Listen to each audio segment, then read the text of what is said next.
Kemenangan Tyson Fury atas Deontay Wilder pada hari Minggu tanggal 10 Oktober 2021 kemarin tidak hanya mengamankan sabuk gelar kelas berat versi WBC dalam genggaman Fury, tetapi lebih dari itu, kemenangan petinju yang berjuluk The Gypsy King tersebut semakin mempertegas dominasi petinju kelas berat asal Inggris atas petinju kelas berat asal Amerika. Nah, bagaimanakah cerita dominasi petinju kelas berat asal Inggris atas petinju kelas berat asal negeri yang sampai dengan saat ini masih dikenal sebagai kiblatnya tinju dunia tersebut, dan sejak kapan hal ini terjadi? Inilah yang akan coba kami bahas pada edisi kali ini. Tetapi seperti biasa, sebelum kami masuk pada pembahasan, pastikan dulu Anda telah menekan tombol like dan subscribe, dan jangan lupa nyalakan lonceng notifikasinya agar Anda tidak akan pernah ketinggalan dengan update informasi yang kami sampaikan. Jika kita melihat sejarah tinju, dominasi petinju asal Amerika di divisi kelas berat merupakan sebuah fakta yang sulit terbantahkan, terutama pada rentang tahun 1960-an sampai dengan tahun 1990-an.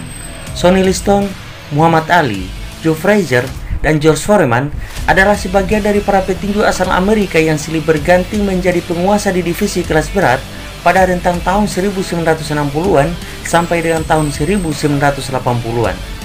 Setelah era mereka selesai, petinju-petinju baru kelas berat asal Amerika bermunculan yang kemudian menjadikan mereka sebagai penguasa divisi kelas berat. Mike Tyson, Riddick Bowe, Evander Holyfield, dan Buster Douglas adalah para penguasa divisi kelas berat yang berasal dari Amerika yang secara bergantian menyandang sabuk gelar kelas berat dari berbagai badan tinju dunia pada pertengahan tahun 1980-an sampai dengan tahun 1990-an. Era kejayaan mereka ini pula bisa dikatakan sebagai era emasnya tinju kelas berat, di mana saat itu pertandingan tinju kelas berat menjadi sebuah pertandingan yang paling dinanti-nantikan oleh para pecinta tinju dari berbagai belahan dunia.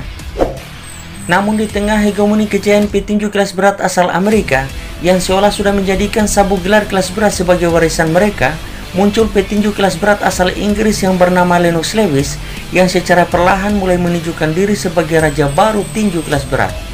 Dimulai dengan mengalahkan petinju kelas berat asal Kanada, Donovan Ruddock, pada tanggal 31 Oktober 1992 silam, di mana saat itu petinju yang dikenal dengan nama Razor tersebut hanya mampu bertahan selama 2 ronde.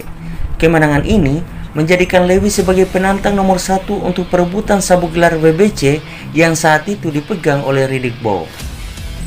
Entah karena ketakutan atau karena alasan lain, Bowe menolak bertarung dengan Lewis hingga membuang sabuk gelar WBC-nya di tempat sampah dalam sebuah konferensi pers. Akibat dari penolakan Bowe tersebut, WBC kemudian menetapkan Lewis sebagai juara baru WBC untuk divisi kelas berat.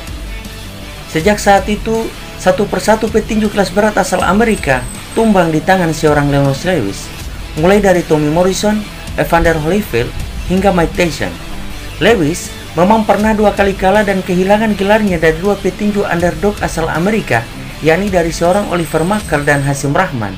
Namun Lewis berhasil mendapatkan gelarnya kembali dan mengalahkan kedua petinju tersebut pada pertemuan kedua mereka.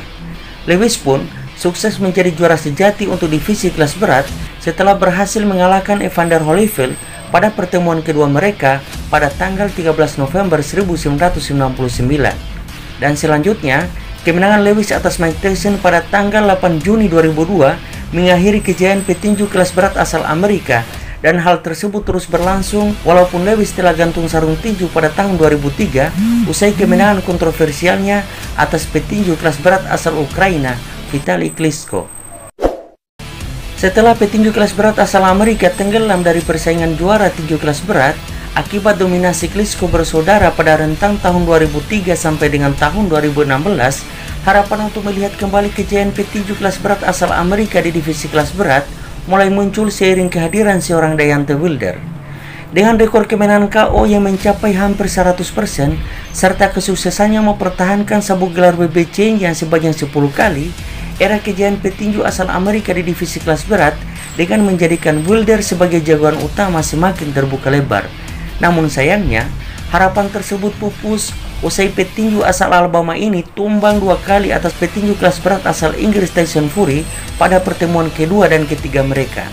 Kekalahan tersebut tidak hanya membuat Wilder harus rela kehilangan WBC-nya dirampas oleh seorang Tyson Fury, tetapi juga membuat petinju yang sebelumnya dikenal sebagai Raja KO era modern ini secara perlahan keluar dari persaingan perebutan gelar tinju kelas berat. Entah secara kebetulan atau tidak, tetapi jika kita melihat fakta yang ada, kejayaan petinju kelas berat asal Inggris selalu diawali dengan keberhasilan mereka merebut gelar juara dari petinju kelas berat asal Amerika. Dan saat ini, petinju kelas berat asal Inggris yang telah melakukan hal tersebut adalah Tyson Fury. Apakah ini pertanda jika Fury akan menjadi juara sejati tinju kelas berat, atau justru Usyk yang akan memutus kejayaan petinju kelas berat asal Inggris dan menggesernya kembali ke Ukraina? Nah, tentu menarik untuk ditunggu.